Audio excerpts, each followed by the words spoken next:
નમસ્કાર. દિવસભરના તાજા સમાચારોમાં તમારું સ્વાગત છે. તમારી સાથે હું છું પિનલગીરી ગોસ્વામી. સમાચારો વિસ્તારથી જાણીએ એ પહેલા મહત્વના સમાચારો ઉપર એક નજર. મિત્રો, આજની વિડીયોમાં વાત થશે આણંદની મુસ્લિમ મહિલાએ કર્યા છે પર્યુષણના ઉપવાસ. આગળ વાત થશે પીએમ મોદીના ઘરે નવા મહેમાનોનું આગમન. લોકસભાની ચૂંટણી બાદ પ્રથમ વખત પીએમ ગુજરાતના પ્રવાસે. ભાજપ અને વહીવટીતંત્ર સામસામે બાજ્યા હતા. 15 રાજ્યોમાં ભારે વરસાદનું એલર્ટ આપવામાં આવ્યું છે. હર્ષ સંઘવીએ મહિલાઓ અને દીકરીઓને ચેતવી છે. રાજકોટ ટીઆરપી અગ્નિકાંડના મુખ્ય આરોપીનો બંગલો તોડી પાડવામાં આવશે. સૈયદપુરા હિંસા બાદ રિસ્ક લેવા માટે તૈયાર નથી સુરત પોલીસ. આગળ વાત થશે નવરાત્રિમાં પડી શકે છે વરસાદ. બોર્ડના પેપર ચકાસણીમાં ભૂલ કરતા 63 શિક્ષકોને દંડ ફટકારવામાં આવ્યો છે. આગળ વાત થશે અંબાજીમાં પોલીસની ત્રીજી આંખ દ્વારા લોકો પર નજર રાખવામાં આવશે. વડોદરામાં ગણેશ વિસર્જનને લઈને પોલીસનો એક્શન પ્લાન તૈયાર કરવામાં આવ્યો છે. અને અંતે માર્ગ અને મકાન પંચાયતમાં ₹79 લાખનું કૌભાંડ સામે આવ્યું છે. હવે મિત્રો સમાચારો વિસ્તારથી. અરવલ્લીમાં માર્ગ મકાન પંચાયતમાં ₹79 લાખનું કૌભાંડ થયું હોવાની ઘટના પ્રકાશમાં આવી છે. જેમાં જેસીબી દ્વારા કામો બતાવીને અન્ય વાહનો દર્શાવાયા છે. રસ્તા રિપેરિંગના કામોમાં જેસીબીનો ઉપયોગ થયાનું દર્શાવ્યું છે. તપાસ કરતા કાર, બાઇક જેવા વાહનો નીકળ્યા. પંચાયત વિભાગના ઓડિટમાં કૌભાંડ સામે આવ્યું છે. જેમાં કૌભાંડમાં અધિકારીઓ અને કોન્ટ્રાક્ટરની મિલીભગત પણ સામે આવી છે. મિત્રો, અન્ય મહત્વના સમાચારની વાત કરીએ તો વડોદરામાં ગણેશ વિસર્જનને લઈને પોલીસે એક્શન પ્લાન તૈયાર કર્યો છે. મોટા ગણેશ વિસર્જનમાં એસઆરપી, આરએએફ અને સીઆરપીને તૈનાત કરવામાં આવશે. વિસર્જનના રૂટ પર 30 પીઆઈ અને એસીપી ખડે પગે રહેશે. તેમજ 5 ડીસીપી, 700 એએસઆઈ અને અન્ય પોલીસ જવાનને તૈનાત કરવામાં આવશે.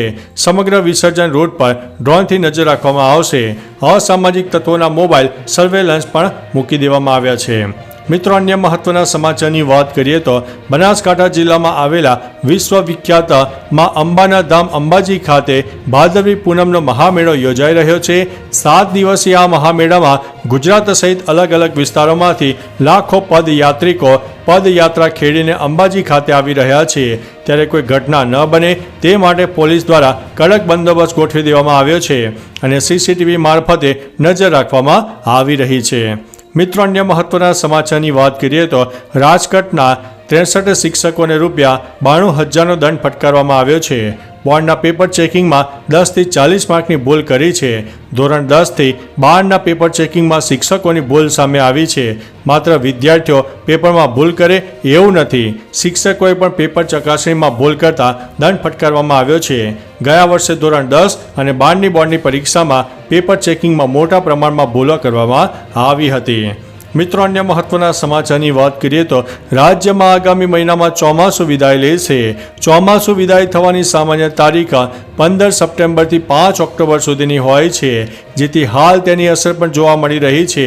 ત્યારે હવામાન નિષ્ણાતો દ્વારા આગાહી કરવામાં આવી છે કે નવરાત્રિ સમયે પણ રાજ્યમાં વરસાદી માહોલ છવાશે. જોકે આ અંગે હવામાન વિભાગ દ્વારા હજુ કોઈ આગાહી કરવામાં આવી નથી.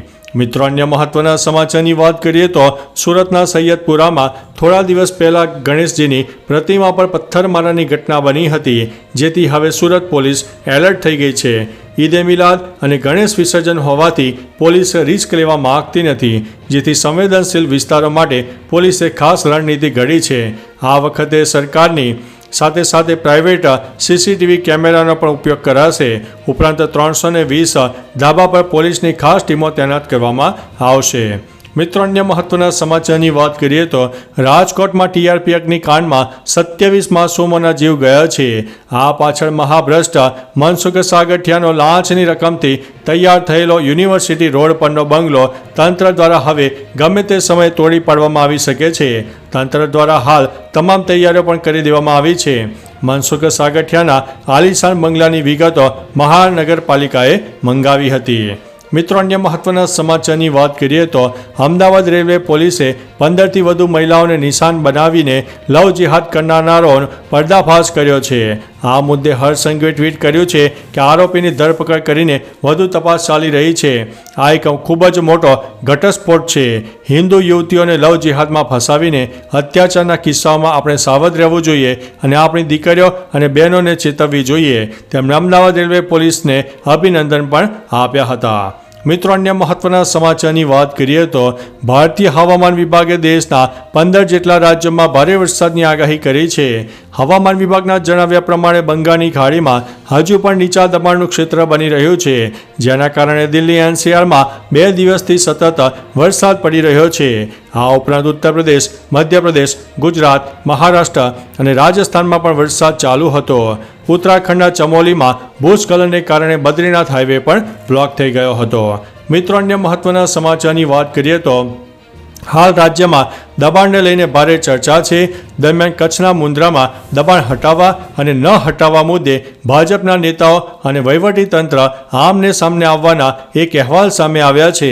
તેમની વચ્ચે કયા દબાણ હટાવવા અને કયા ન હટાવવા તેને લઈને વિવાદ થયો હતો. તેનો વિડીયો વાયરલ થયા છે. તમે પણ જોઈ શકો છો આ મામલો. મિત્રો અન્ય મહત્વના સમાચારની વાત કરીએ તો લોકસભાની ચૂંટણી બાદ વડાપ્રધાન નરેન્દ્રભાઈ મોદી પહેલીવાર ગુજરાત આવી ગયા છે. પીએમ મોદીના સ્વાગત માટે હાલ તંત્ર દ્વારા જોરદાર તૈયારીઓ કરવામાં આવી હતી, તો બીજી બાજુ પ્રજા પણ તેમના સ્વાગત માટે તૈયાર હતી. પીએમ મોદીના ગુજરાત પ્રવાસનો સમગ્ર કાર્યક્રમ પણ આવી ગયો છે, જેમાં 15થી 17 સપ્ટેમ્બર સુધી વડાપ્રધાન મોદી ગુજરાતમાં રોકાવાના છે. મિત્રો અન્ય મહત્વના સમાચારની વાત કરીએ તો પીએમ મોદીના ઘરે એક નવા મહેમાન આવ્યા છે. આ મહેમાન માણસ નથી પણ એક નિર્દોષ વાછરડું છે. સોશિયલ મીડિયા પર આ માહિતી આપતા પીએમ મોદીએ કહ્યું છે કે આપણા શાસ્ત્રોમાં કહેવાયું છે કે ગાવઃ સર્વ સુખ પ્રદાહ. લોક કલ્યાણ માર્ગ પરના વડાપ્રધાન ગૃહ પરિવારમાં નવા સભ્યનું શુભ આગમન થયું છે. વડાપ્રધાને કહ્યું છે કે તેમણે આ વાછરડાનું નામ દીપજ્યોતિ રાખ્યું છે. મિત્રો અન્ય મહત્વના સમાચારની વાત કરીએ તો આણંદમાં મુસ્લિમ મહિલા જુલેખાબેન મુલતાનીએ પર્યુષણના ઉપવાસ કર્યા છે. તેઓએ 15 દિવસ માટે આ ઉપવાસ કર્યા છે. તેમના પતિ દ્વારા નવરાત્રિ સમયે માતાજીની ઉપાસના અને ઉપવાસ કરવામાં આવ્યા હતા. જુલેખાબેને ઉપવાસમાં પાણીનો પણ ત્યાગ કર્યો હતો. તેઓ આ રવિવારે ઉપવાસના પારણા કરશે. એક તરફ હિન્દુ મુસ્લિમના નામે તોફાનો થઈ રહ્યા છે, તો બીજી બાજુ કોમી એકતાનું મોટું ઉદાહરણ પણ જોવા મળી રહ્યું છે. તો ચાલો મિત્રો, ફરીથી દેશ અને દુનિયાના સુપરફાસ્ટ સમાચાર લઈને મળતા રહીશો. ત્યાં સુધી અમને રજા આપશો. નમસ્તે.